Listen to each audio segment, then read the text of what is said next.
बीडमधील सरपंच संतोष देशमुख यांच्या खून खटल्यात जे आरोपी साबित होतील त्यांना फाशी झाली पाहिजे, ही शिवसेनेची भूमिका आहे। शिवाय मारेकऱ्यांना ज्यांनी प्रोत्साहन दिलंय अशांनाही फाशी झाली पाहिजे, अशी प्रतिक्रिया राज्याचे उद्योग मंत्री उदय सामंत यांनी आज सांगलीत पत्रकार परिषदेत व्यक्त केली आहे। दरम्यान राहुल सोलापूरकरांनी इतिहासावर बोलणं थांबवलं पाहिजे। छत्रपती श्री शिवाजी महाराज असो, डॉक्टर बाबासाहेब आंबेडकर असो अथवा कोणत्याही महामानवाबद्दल बोलताना त्यांनी अभ्यास करून बोलावं। त्यांचे हे वक्तव्य निषेधार्हच आहे। त्यांच्या वाक्यामुळे वाद निर्माण होणार नाहीत याची दक्षता त्यांनी भविष्यात घ्यावी, अशी प्रतिक्रिया देत याबाबतीत स्वतः मुख्यमंत्री आणि उपमुख्यमंत्री लक्ष घालतील आणि कायदेशीर योग्य कारवाई करतील, अशी प्रतिक्रियाही उदय सामंत यांनी पुढे बोलताना व्यक्त केली आहे। धनंजय मुंडे साहेबांच्या बाबतीमध्ये दोन इशू आहेत मला वाटतं। एक सरपंचांचा जो काही विषय आहे, त्या संतोष देशमुखांच्या कुटुंबाला मी स्वतः शिंदे साहेबांच्या आदेशानुसार भेटलेलो होतो। त्यांना जे काही फक्त कसं आहे की शिंदे साहेबांचा एक स्वभाव आहे की बाबा जे काही ते करतात मागं राहून त्यांना सांगत नाही। त्या सरपंचांच्या कुटुंबाचं पूर्ण पुनर्वसन करण्यासाठी माननीय शिंदे साहेबांनी त्यांना मदत केली। हा भाग झाला शिंदे साहेबांच्या वागण्याचा। पण ही भूमिका आमची आहे ना, शिवसेना म्हणून आमची भूमिका आहे की सरपंचांच्या खून खटल्यामध्ये जे आरोपी साबित होतील त्यांना फाशी झाली पाहिजे, ही आमची भूमिका आहे। आणि धनंजय मुंडेंच्या बाबतीतली भूमिका म्हणण्यापेक्षा SIT नेमलेली आहे, ज्युडिशरी इन्क्वायरी सुरू आहे, त्याच्यामधनं ज्यांची नावं येतील त्यांच्यावर कारवाई करावी, ही आमची भूमिका आहे।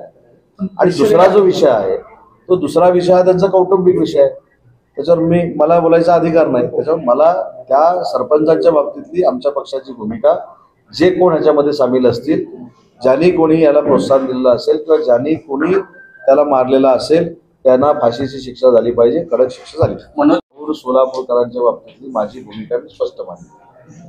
राहुल सोलापूरकरांना मी आजच ओळखत नाही, पूर्वीपासून ओळखतो, माझे अतिशय जवळचे मित्र आहे।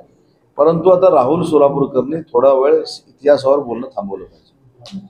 छत्रपती शिवाजी महाराजांबद्दल त्यांनी सांगितलं, नंतर दिलगिरी व्यक्त केली, अनावधानानं झालं, पण शेवटी भावना दुखवल्या जातात। शेवटी छत्रपती शिवाजी महाराज हे महाराष्ट्राचे देशाचं आराध्य दैवत आहे।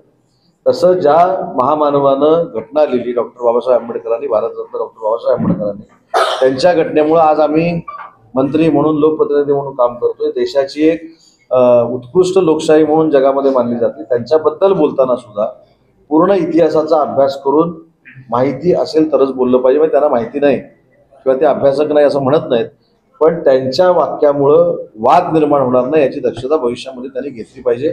त्याचं समर्थन कोण करत नाही आणि म्हणून सांगितलं की इतिहासावर त्याने बोलूच नाही, आता शांत बसावं।